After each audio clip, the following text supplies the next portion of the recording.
All right, welcome to another episode of Drafting a Case Study. We have the fashion entrepreneur, Shamila. She is the owner, designer, and founder of her brand, Noore Cheshmam. I hope I'm saying it correctly. Yes, ma'am, you are saying it correctly. It's Noore All Cheshmam. right. I practiced before we started. Okay, so yes, she's been in business for 4 years, and if you guys have not checked out the first episode, we dived into who her brand was, and the unique thing is that she talks personally to her clients. It doesn't matter if it's DM in Facebook, Instagram, she texts them. So that is like a very high upper hand that she has of connecting with her consumers. But I've noticed down the line, if you guys watch the whole episode, that she wasn't getting the right information to excel her business, like knowing their birthdays, or since she's in the bridal or the evening wear, she hasn't collected like anniversaries, and having that information she could put that in her system, and then the year after she can provide like a coupon, so that can be a continuous sale. So creating some type of sales funnel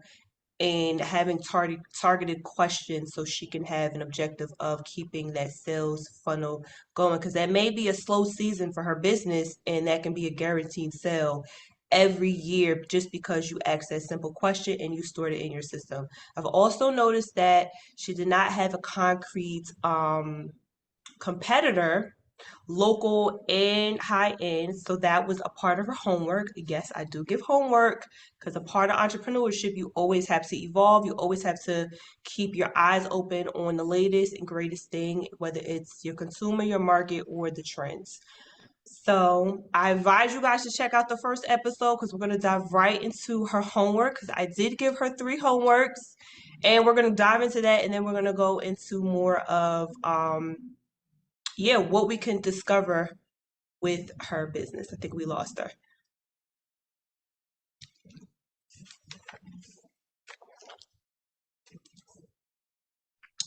Okay. So the first homework was the developments. I wanted you to find three local competitors. And let's start with that one. Who were your three local competitors that you felt were relatable to you, or you found a pattern of your customers saying that they have them in in their closet as well? Who were your three local competitors? Hello, Can you hear ma'am. me? Can you Yeah. listen me? Yeah, I can hear you now. Can you hear me? Yes. Okay, ma'am. Okay. Okay. So the local three local my competitors. You were asking about that. Yes. Okay. It is really a tricky task to know who your competitors are in fashion industry. To know that, first of all you should know what kind of products and services a designer is providing to its clients. Mm-hmm. So my top three competitors are Faraz Manan. So he's a Pakistani designer. Okay, ma'am, I'm telling about you the Pakistani designers. Yeah, those are Okay, your locals. first Yep. one is Faraz Manan. Mm-hmm. Yes, and second one is Elan, and the Mm-hmm. third one is Zara Shah Jahan. Okay. Yes, And ma'am. The best, mhm. yes, ma'am. I was gonna say, The go, but you best can thing go ahead. about Hmm. the best thing about these three designers is that they never copy any other designer's work. They always focus on their own work very carefully, and the hard work always comes out in the form of the best craft. They try to bring out the minor cultural and traditional details in their work through screen and block printing. These are the techniques that are used in fashion industry in fabric designing. Okay, and hand and machine embroidery, different fabric paints, surface embellishments, 3D working techniques, and merging Eastern and Western pattern cuts. So this is how they merge the designs and they work on their craft and then bring out something different, which is totally different from the other designers. And this is something that makes them different from the rest of the designers. Okay, so their concern is definitely like integrity within their And culture, within their brand, and also just the yes, longevity of their creativity. Okay. yes. Any creativity, we can see different creativity and different innovative ideas in their design. That is something that is similar to my ideas. That's Okay. why I think they are my biggest competitors in the local market, because we have a lot of similarities. When I design something, and it mostly it happens that my designs and designs are almost similar, but we don't copy each other. But the ideas are real same. Okay. Have you asked any of your clients, do they have any of these designers in their closet? Yes, ma'am.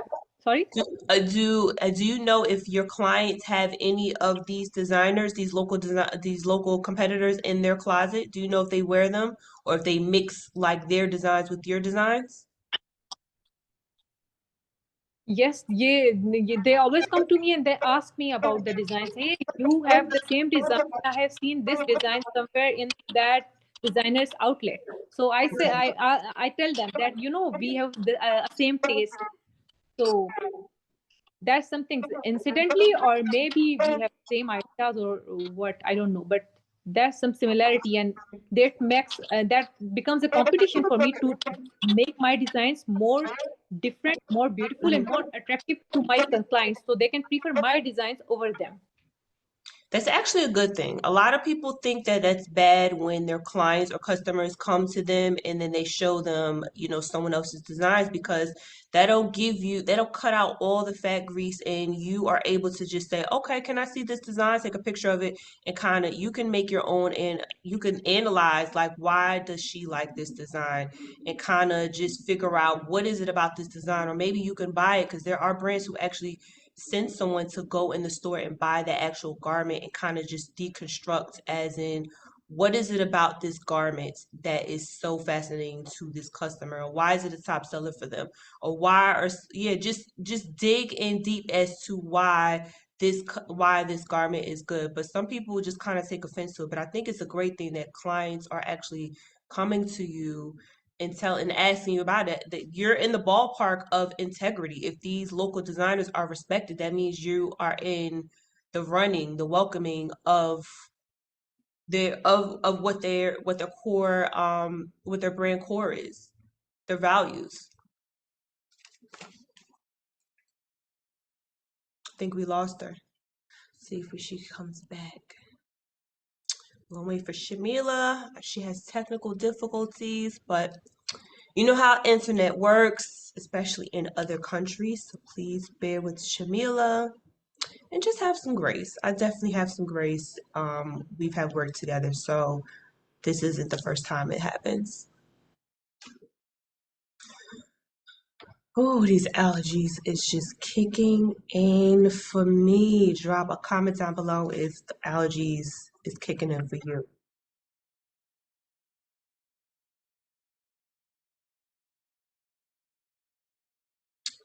But I definitely want you guys to take note of what she has discovered with her competitors, her local ones. I think she's coming back.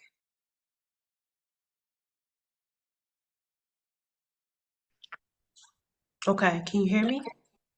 Yes, ma'am, I can hear you. Okay, so I was just saying it's really good that the customers are coming to you and asking and showing you exactly the designs so that you can kind of dissect or even get the garment and deconstruct as into why this garment is like the it factor, why your clients like it. And also, it just leaves you in the ballpark of what their brand core values are. Like if they have a high integrity or a high respect, then that means you're in that same ballpark if other customers are coming to you, especially if they're new or repeating customers for you. That's like a great thing. Some people kind of take offense to, oh, why are they bringing me like a competitor's? No, that's actually a good thing.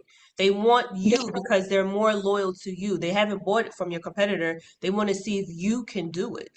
So obviously that's a great sign that they want to see what you offer first before they go buy from the other person. That means that's the secondary and you're the primary. But a lot of people don't think about it as that sort. exactly, ma'am. So all right. So is there anything else that you found out about your local competitors? No, ma'am, that's it. Okay. And then how about one high-end aspiring competitor? Okay, ma'am, there are so many competitors, like great designers in the Western industry. Like everyone has their own taste. They are really different and innovative. Like it's a really big chance to learn from those people. Like they are our seniors, they are our teachers, because every day we learn new things in this designing field.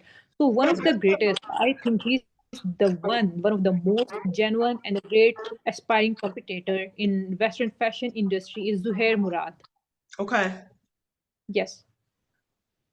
I know who exactly Zuhair who's Murad, I know exactly who that designer is.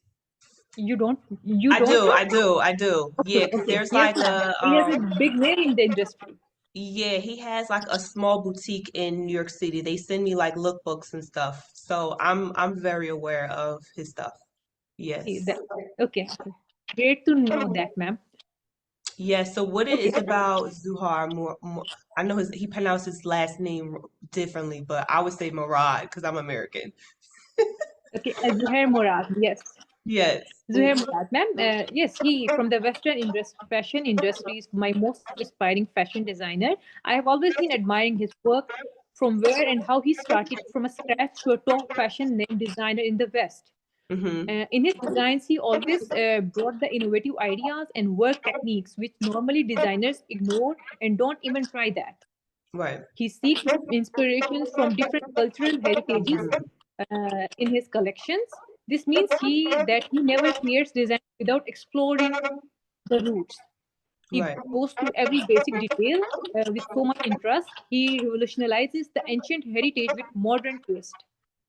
Like you Mm-hmm. can see in his designs, he always try to bring he something different, like which will be totally different from the rest of the designs. Like he has done so many fashion shows, we can see his dresses in that shows too. Like his designs are always outstanding, like different, outstanding, and eye-catching. Yeah, I can see why you like the brand, why you like him as a designer because he has the bridal factor, the bridal category, and you are in bridal. He has high Yes, couture, ma'am. which is it's not so much of the Pakistan culture of you, but he has a Pacific aesthetic when it comes to the high couture. You know it's him. And then he just has his regular collection, which is what you could categorize as your contemporary, your everyday. But for him, it's always going to be like the dress, the flowy dress, the beautiful embroidery, like the very feminine lines. Like there's a Pacific aesthetic with Zuhar, and I can see why you can appreciate him and kind of be admiring his work as well to be, to want to get on his level in like the future. Okay. Exactly, ma'am. All right. So how did you feel when you completed this section of the work, the development, the research, the competitor? Did you feel like you had like a more clearer understanding of your competitor a little bit from the last time we spoke? Exactly, ma'am. I studied it really deeply, so things were different. Like I was unaware of them, some of the real things which about these designers are, because I studied them from the start to the ending, from intro to the uh, end paragraph, and this was like I learned a lot of things. I started to search their designs, what kind of designs, what's their work technique, how do they Mhm. get in touch with their clients, and all the different things Yeah, that were it's new to me. Yeah, because the last time it wasn't like you didn't know what you're doing, but being specific on just things because you're a business owner and you also design, so you have multiple hats. And just knowing and narrowing down certain things, it leads you to just kind of zero in on what is it about this designer, and then when you start researching and grabbing little elements, this will trigger, okay, well maybe I can apply this to this aspect of my business and start taking notes so that you can know whether or not if you want to try it out, because everything's going to have to be a trial and error if you're tweaking things and see how it works. But if you just kind of just go wildfire, you're not going to really know, and you also need to track it as well when you are researching as well. But yeah, being specific is like the most important thing in any Exactly, type ma'am. of any type of business owner that you do. So yeah, I'm glad that you found it helpful, but I definitely noticed it as you were like describing your business. I didn't feel like you narrowed down your competitors, and now that you have, you can kind of dig into it some more. I think will be a great opportunity for that as well. All right, so the Exactly. next section, which was targeting questions, and I thought you had such an upper hand because as soon as you said you text your customer, and I'm like, what do you mean? You have their phone numbers? And you said yes. I'm just like, this is like a golden ticket for you because a lot of people don't do this. Um, Exactly. yeah, you have like a big window of opportunity to just get so much out of your customers, but not over bombard them, but just get so much information. So I definitely wanted to give you this section as soon as you said that you text your customers and you had that open relationship with them already. So this section, you were supposed to map out 3 questions to start doing like sales funneling because you also didn't have that in place as well, and that can lead to more sales not now but definitely in the future or in your slow time depending on people's lifestyle and relevancy. So what were your 3 questions that you have constructed? Because I wanted you to structure the questions. I gave you ideas, but I wanted you to structure because you talk to them and it's just gonna sound more natural and authentic when you structure it how you talk. Okay, ma'am.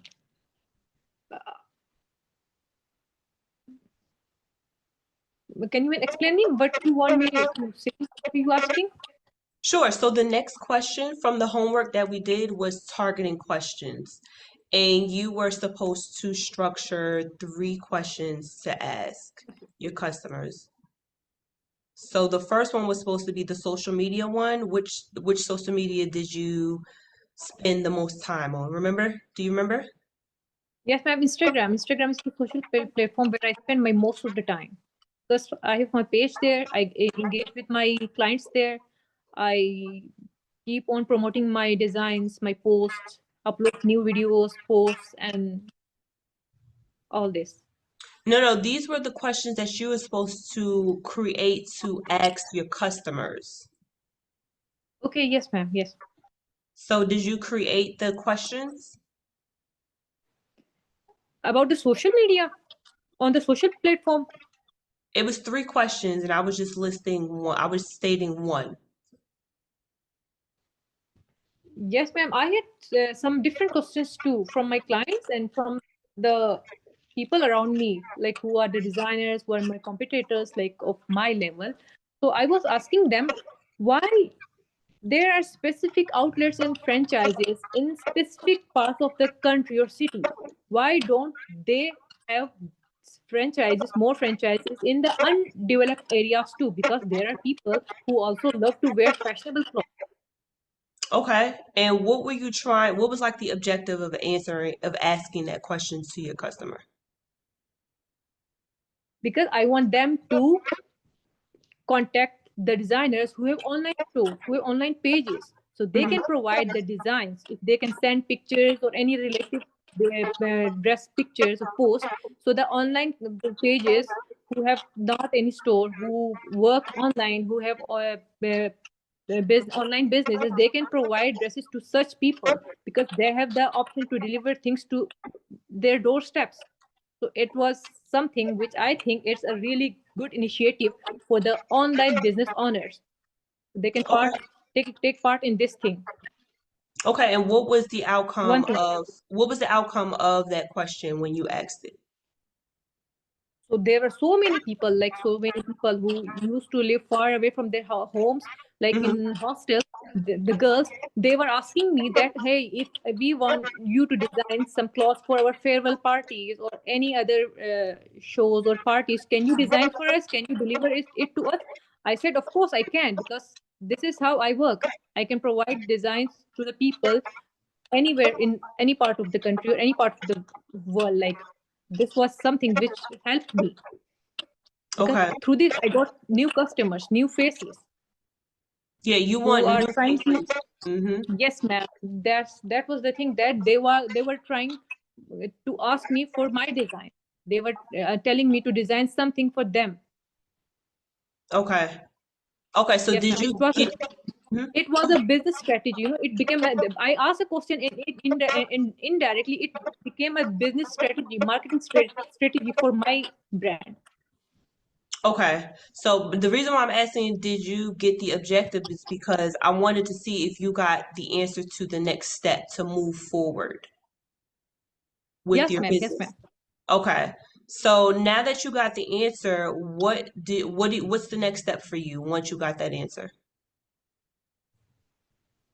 What step, ma'am? For people who I have asked the question. Correct. About doing the design and delivering it to them. Yeah, of course, ma'am. I can design. I can deliver to them. Plus, I can directly contact them through my phone, mobile number, to my WhatsApp, and I can ask more details about their designs, what kind of design they want. So I can talk to them directly. So in this, they can trust me more, and they can tell me in detail what actually they want. Right, I understand that, but I'm saying like what is the next step after receiving the answer to your question? You're trying to, well, I'm not going to say try, but you're telling them that you can do the design, you can deliver on time as well, but what is the next step? Like what's the next step for you to move forward? Do you do follow-ups? Are you providing them a free sample? Like what's the next step after asking that targeted question? Yeah, of course, ma'am. I can send them some samples so they can try it. They can check it, what kind of stuff, what kind of designs, what kind of stitching I have. Are they satisfied with me or not? So the next step is I will provide them some. I can ask them to provide some more services like free shipping. That will be helpful for them. Free shipping, and ask we'll send them definitely some samples so they can try it out. And I will ask them that they liked it or they don't like it, or what was the thing that they were liking in that design, or what they want extra in that design, ma'am. Okay. How do you know how far these people are? Are they like in another country? Are they like hours away from you?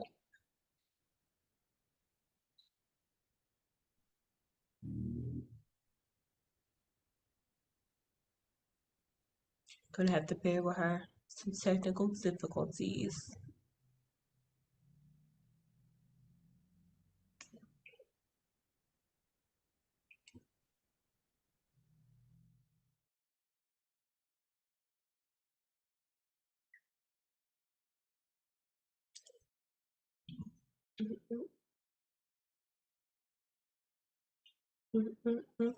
I hope you guys are enjoying the show. I know it's technical difficulties, but I hope you guys are definitely taking notes.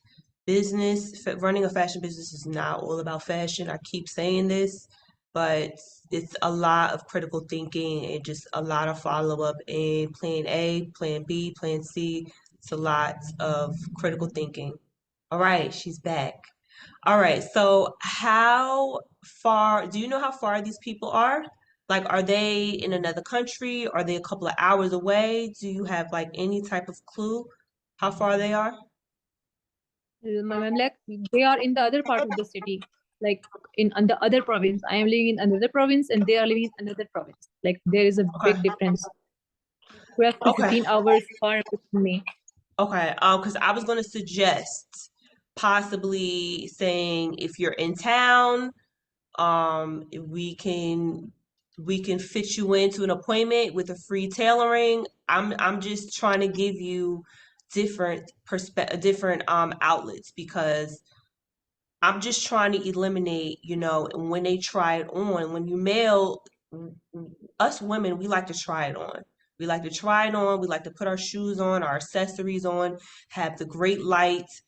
It's an emotional attachment. So trying stuff on is like a guaranteed sell when it comes to women's apparel. So when you say male, that's like the first problem that I automatically see, especially when I worked with an independent fashion brand. She told me her return retention percentage, and it was just through the roof. And the way I did that was just try to eliminate the mail or the free item.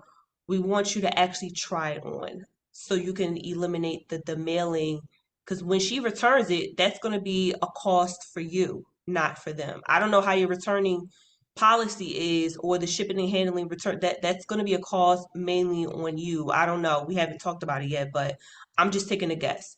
So yeah, an idea I was gonna say was, if they're ever in your side of town, possibly, yeah, say, hey, we can squeeze you in, free tailoring, or whatever you think is suitable for you to get that sale, because we want them to try it on. Again, when it comes to women, it's more of an emotional type of experience when we try on clothes. Exactly. So we can dive more into that later. Okay. Yes, like Um, I have to, when we have, like, we designers have to offer some services, free services to our clients, our new clients, to win their loyalty, to win their. Okay, Yeah, ma'am, you could I get dress it. it up. Yep, yeah. You have to provide an incentive. So if you come in free, I don't know, free I don't know. I'm just throwing up stuff. Just a free incentive to wheel them in. It's like you're going fishing and you have that bait on the hook. You have to have, it's winning for you because it's a sale, but it also has to be a win for them because they're getting an outfit and they're also getting something else. So not only are they spending money, but they may be introduced to a new product. However you want to structure it, like I said, you always got to have an objective. What's the next step after this? Because if you don't know, you're just asking a question just to be asking, then like, where are you going with this question? And we're trying, well, for me, I can't speak for other people or other businesses. I just think long term. I think long term, and I want it to be a wheel, like a revolving wheel. It should be like an ecosystem. So okay. So we can, I took note of that. We can talk about that more. So about which brand do you wear the most? Did you do that question? Yes, ma'am. I prefer to wear, there's a brand generation, and other than that, I prefer to wear my own designs, which is directly marketing of my own brand, which gives my clients confidence to trust my designs. Okay. Does your clients does your clients have a closet full of your designs, or do they have other designers in their closet? They have so many designers in their closets, ma'am. Like they are always try new designs, new designers, and they Okay. have my designs too. Yes. Did you ask this question or no? Yes, I asked them. Yes, they Okay. were like, yes, we have so many designers in our closet. So Okay. So it's not it like a depends on the consistent. occasion, it depends on their choice. Some Okay. of them like bright colors, some of them like for some events they used to wear some dark colors. So they come to me and ask for the colors, and and even they ask me about the designers too. They, can you know any designer which can design these things for us? And I ask them, I try to convince them, hey, I can design it, this dress in a low cost, and Hmm. it will be good because we will talk directly, and if you want any changes at any time, I can do it for you. The other designers cannot offer this offer because once you buy a thing, you cannot return it. It's But here already I made. can. Okay. Yes, ma'am. Okay. So what I'm noticing is that your country is not built off of like labels. You guys are very big on independent designs, independent brands. So there's not like a consistent brand versus in the United States, it's a bit different. There's a lot of people who are like very label driven, like Louis Vuitton, like I gotta have Louis Vuitton or Chanel. Okay, so you guys are probably more big on color palettes instead of Yes, like brands. So okay, they. okay, Yeah, that just shows you how capitalistic and Yes, you know, ma'am, status it visual will up. because of the diversity, because there are so many people of different castes, different cultures, different religions. That's why all of them have different choices. Okay. So yeah, that just shows everybody out there, that just shows America is just very social, status driven, and other cultures are not. So that question was a throwaway due to me not really fully understanding or even being in Pakistan to actually witness this. So the question should have been structured, what are the most popular colors in the client's closet? That probably would have been a more appropriate question for her instance, since she's in another culture and I'm in America where it's kind of totally different. All right. And lastly, did you create the third question? Which one, ma'am? Can Did you? you I can. did you did you create another question to ask your customers? Yes, ma'am. There was a question. I had a question that which I asked from my followers that, hey, is there anyone voluntarily who wants to try my dresses and make a video like TikTok or any reel, Instagram reel, so I can upload it on my Instagram and you can get some extra followers and extra views through my account. And there were so many people, so many girls who were really happy to try new dresses, because there Yeah. are so many social stars, who always try to wear new dresses, colorful dresses, some colorful embellished dresses. So they were asking me, hey, can you send me a dress, can you send me a dress? And I was trying to make it who has the a bigger circle of followers, so I can send my dress to them. It will be a good strategy, marketing strategy for my page and for my Instagram. Yes. So look at that. She asked her customers. I keep telling everybody, your customers are your golden tickets. Your family and friends can help you start your business, but your customers are the ones that keep your business running. It doesn't matter if it's funding or just getting the answers to satisfy them. But she asked her following on social media who wants to wear her garments, and she received so many inquiries. So within that, you can actually create like an influencer program and ask this question once a month. So you can have a different influencer wearing your stuff, or you can have them in rotation. So every month you can have new photos that you don't have to spend money on the photography and stuff like that. You're getting it from them. Correct.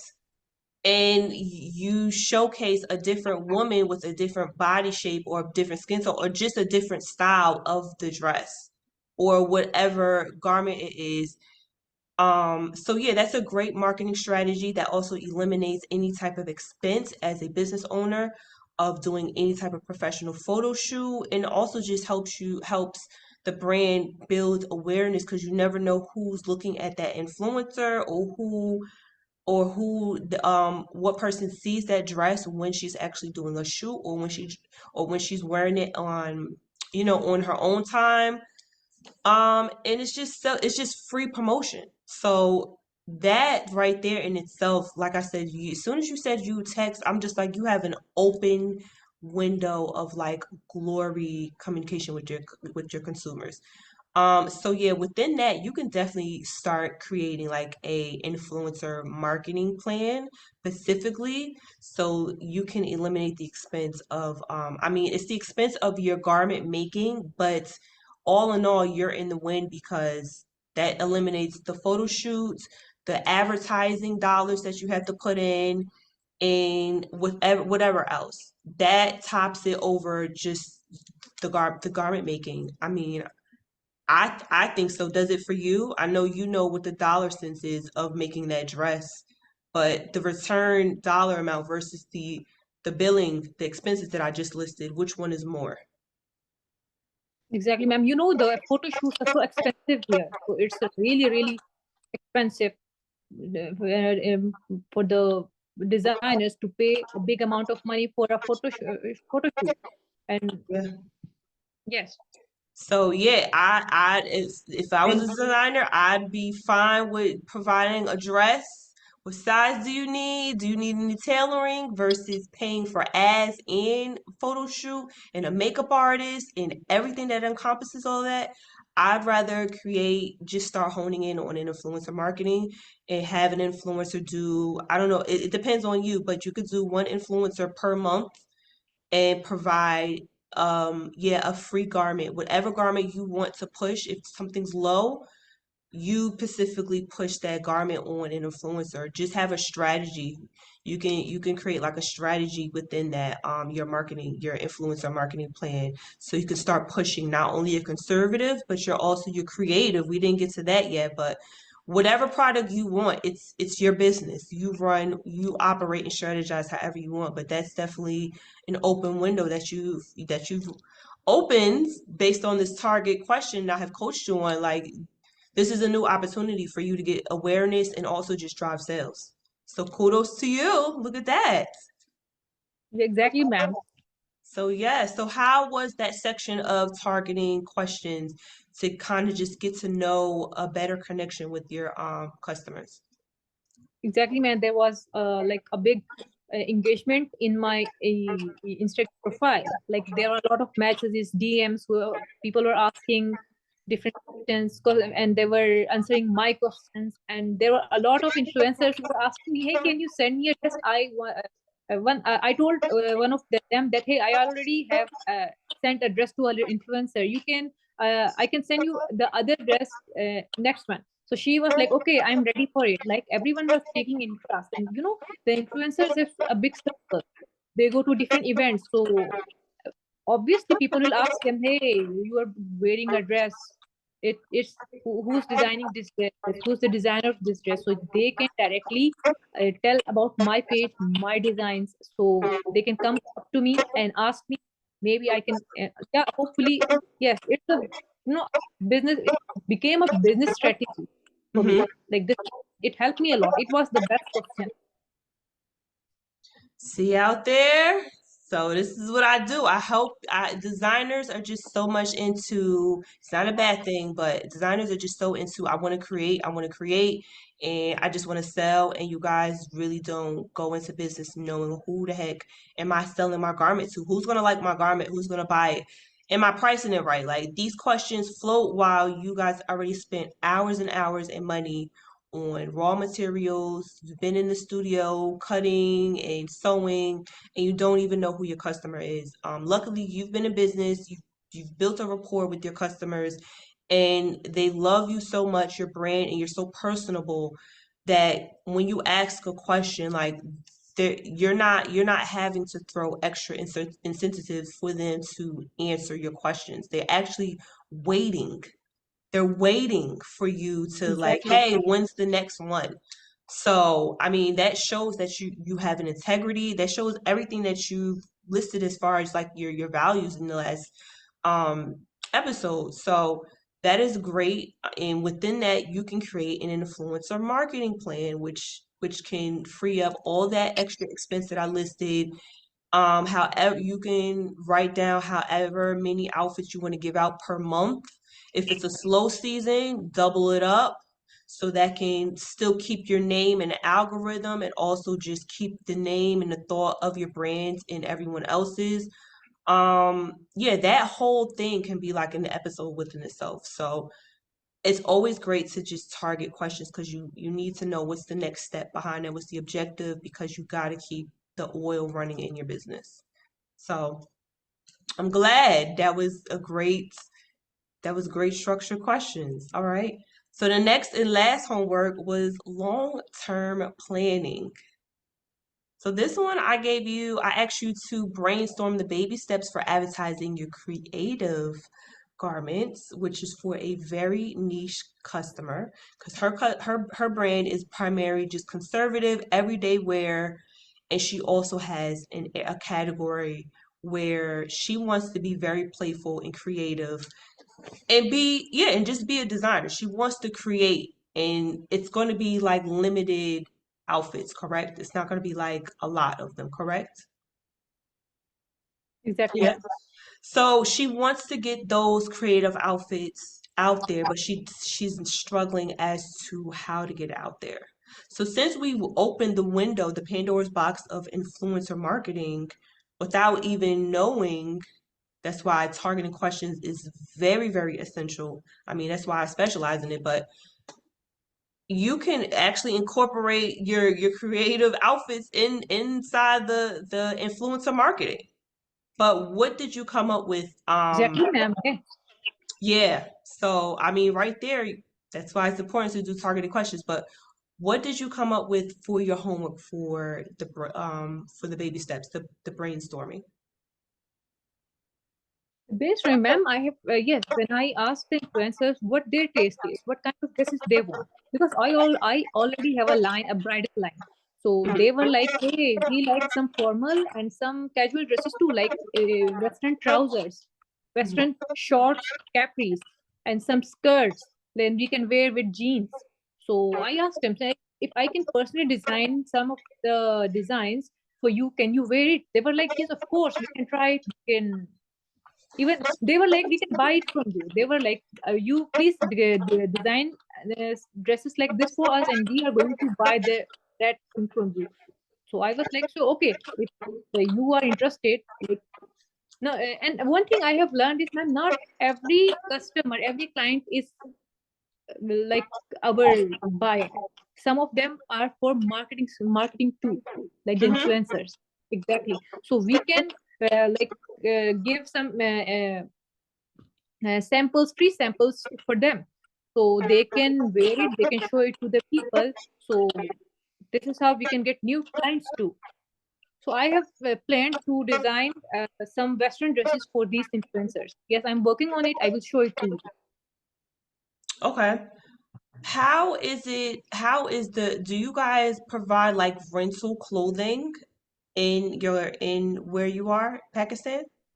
Yes, ma'am, Pakistan. Yeah, do you guys provide like rental clothing? That's my question. Yeah, of course, ma'am. There is a 4 seasons in a year. So in winters, I can provide them some heavy sweatshirts, printed, some embroidery based sweatshirts, and trousers, like warm trousers and hoodies too. No, rentals. Rental meaning they're borrowing your clothing for like a rate. For a Rentals, do you guys like have rental business where say I come in, I see a very creative dress. You made one of one and I said, "Hey, I'm hosting an event. I want to rent that dress for a day." And you have a day okay, rate. Mm-hmm. Yeah, you rent out. Okay, yes, of course, ma'am. There yeah. are many dresses here in my designs who people come and get it for 1 day, for 2 day, for events. So there are dresses. There is a category. Okay, so would you ever consider doing rental for your creative pieces just to start building a buzz? Because I know before we stated that where you are, it's a very conservative culture, and a lot of people are not used to wearing or accept the creative type of wear. So would you ever consider doing like rentals Of for course, your ma'am. dresses? It's the easiest way. It's the easiest way to earn money. Mm-hmm. Yes, and this is something which cannot go waste. Like if you design something, it's not a one time. Like if someone is buying that dress, it's for like $10 or $15. But if it's on a rent base, then I can get $15 for every client, like for every time. So I can get Correct. extra money through this Correct. rental thing.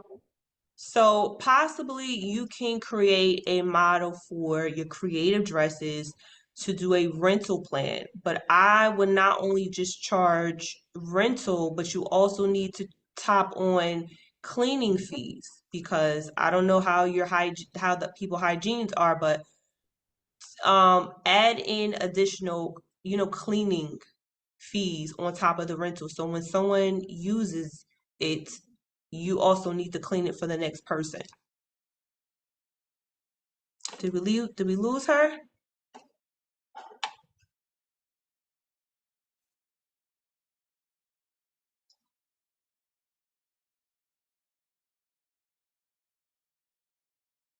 Let's wait for her back. This was a really good episode. She has really gotten a lot done. I'm very, very happy. Okay. Did you hear what I just said before? No, ma'am. Okay. So, when you do rentals, having an additional cleaning fee. So when people wear it, you have to Oh, so clean yeah, it for, dry cleaning. Dry Ye- cleaning. There is a process. After yes. every client where they return, I send it to the dry cleaner. He cleans it and I put it back. So yes, so if you can do that, you need to find out the cleaning fee so you can add that in that service of rental. When they're renting your dress, they also have to pay for the cleaning fee for the next person. So within that, I'm saying you can structure a model for that category, your creative pieces, just to build momentum. You don't always have to have it. Just set a time period of how long you want to be doing the rental for your creative pieces. So that yeah, people can rent those creative pieces since it's such a conservative country, and that can be additional money. So maybe you that can also just limit the amount of pieces that you make. Maybe you could only make like 3 runs of the items, and one or two of them are for rentals, and then one is for like actual sale if someone wants to buy it whenever they come in, like, oh, what is this, and they try it on, and then once that's sold, that'll give you money for your brand, for your business, to create another one to fill that in. But that can also be a way for you to structure that category as well to get your name out there, and also just throw it in your influencer marketing. Like, hey, I got inspired, I created a new creative dress, I'm looking for a new influencer. Who's going to be our Mhm. influencer? So you have some great like options of to get your designs out there, get your business out there, start a sales funnel, which you've already have. You just didn't have the great structure of questions to ask them. And now that I've coached you on how to go about asking these questions, you're off to like a really great start. Exactly, ma'am. All right. So how did you feel about doing the long-term planning for your business? Did you feel like you've accomplished anything? Did you feel like you're missing anything? Like how did you feel after doing the long-term planning? It's like, ma'am, there are a lot of things that I have to do Hmm. to keep growing my business, to keep engage my clients. There are a lot of things. Like every day there is a new competition. There is a new, like, so many people are around who are, they will come to me. If they don't like me, if I'm not trying to satisfy them, obviously I will lose some loyal customers. They will go to the other designers because there are so many. So it's every day is a competition. It's a race. I have to be more active and more clear in my designs, and I have to be better in each day. Be Yes. perfect. So let me ask you this question. As a business owner myself, but I just do service provider, but I still don't feel, what is the fun aspect of your business? Fun aspect. Yes. Engaging with people, ma'am, all that, like trying to know what actually people want, what's in their mind, Mhm. knowing different people, knowing different cultures, learning new things.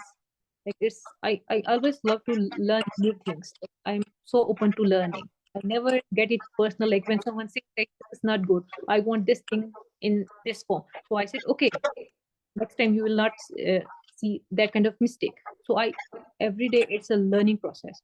So Okay, that this so is what art is. okay, so you love to just learn and interact with different people. Exactly, Okay. ma'am.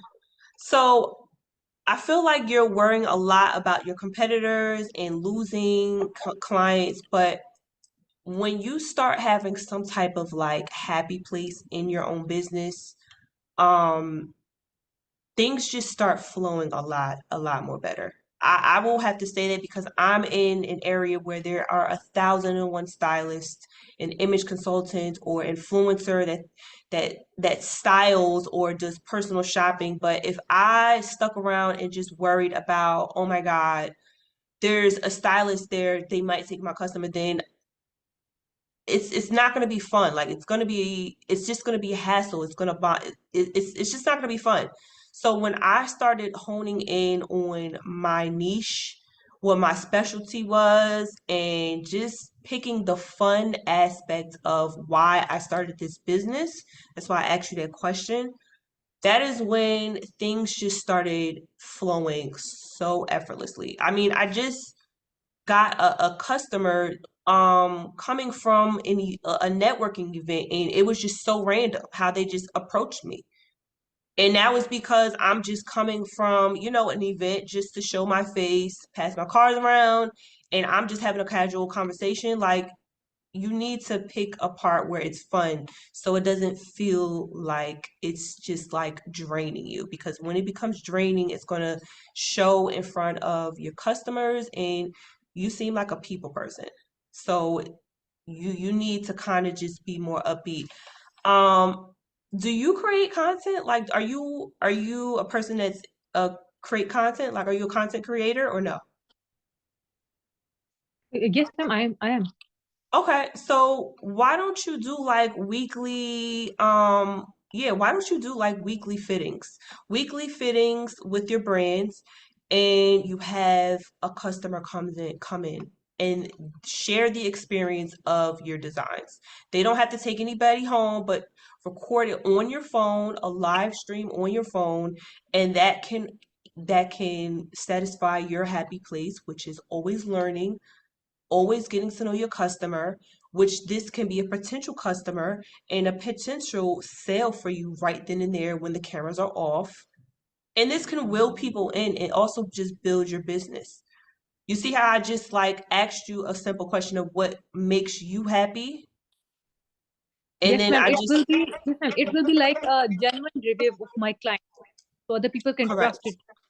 Exactly. This, correct. yes, ma'am. So I just took whatever you said that you found was very fun, which was getting to know you're a people person. You like to talk to people. I'm not really much of a people person like that. Crazy enough, but yeah, that's your happy place. So I think just get you a tripod, get your phone, do a live stream, and just have a little section of the corner, or record them, shopping around, get their real live expressions, their feelings, their emotions. Because again, us women, that's how we shop. That's how we want to buy. Like, oh my God, this dress looks so amazing. Look at her. Like, do you see what she? That's how we shop. So actually getting that every week from a different person and sitting down and talking to them for at least 10 minutes after they've experienced your brand, your store, your garments, and then you are still able to ask some questions, is like a match made in heaven for you. Exactly, ma'am. This is something I will try. Okay. So, how did you feel about this session? It was really good, and there were a lot of things I have learned today. Good. I'm glad. I'm glad. I'm glad. I am going to email you your homework because there is just so much windows of opportunity, especially with that influencer marketing plan. That one, oh man, I feel like I can like dig in my Rolodex of a brand that I work for and how they like structure their own influencer program. There's just so much you can do with that right then and there, and also the rental program with your creative designs. You can definitely do that. So, for planning, I'm definitely gonna have to say start thinking about what you want to do with the rental. Like, how are you going to structure your pricing? What's going to be included in the pricing? How Okay. long?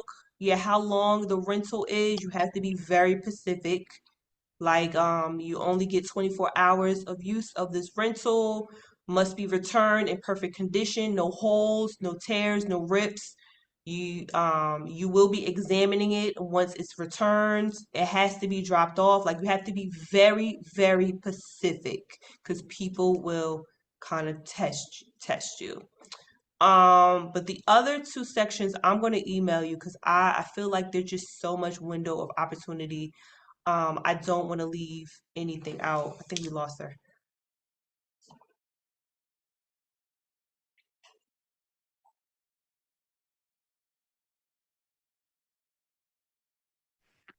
Okay, can you hear me? Yes, Yes. ma'am. there's just so many windows of opportunity. I don't want to leave anything out. I've worked with a brand where they constructed their own influencer, so I want to like comb through that and then start providing you the homework so that you can create your own influencer program that's beneficial to your goals and your business and your values. So, but yeah, I'll be definitely emailing you that by tomorrow. Any other questions for me? No, ma'am. I want to share one thing about my competitors. That like that's one. This There are the things that make me be better than my competitors. Okay, one Mhm. thing that makes me better than my competitors is that the price range, which is more affordable. Like these famous designers sell their products at a very high price, which is not possible for everyone to buy it. So within a small budget, I can design that same product for my clients. Secondly, they cannot connect to their clients directly, which brings a gap between the client and the design. And that makes a big difference as your client is always more comfortable and satisfied when you reach out directly to them. And thirdly, I can make better products than my competitors, and I can stand out in my country by giving my clients more reliable services and prices. As everyone has internet service here, and everyone almost follows these famous designers on social media. So what if they can get the same product in a low cost budget, and they directly contact me for any detail and any change in fabric, size, fitting, etc. So this is the thing. These are the things that make me better than my competitors. I want to share with you. Okay. All right. So I'm definitely going to recap and yeah, I hope you guys enjoyed this drafting a case study. I hope you guys learned a lot. Everyone is starting out or just has their own type of I don't want to say problems, but challenges within their business and you definitely need yeah, some people need guidance through their business and it's just seeing the critical way of business because fashion business is not always about fashion. It's about 70 to 80% business. You definitely need to be very strategic and just have yeah, just be mindful of people patterns. So yeah, we just continuously just continue to unpeel about your consumer and then put that into different aspects of your business. In this episode, Shamila has carved into the influencer marketing program within her own company.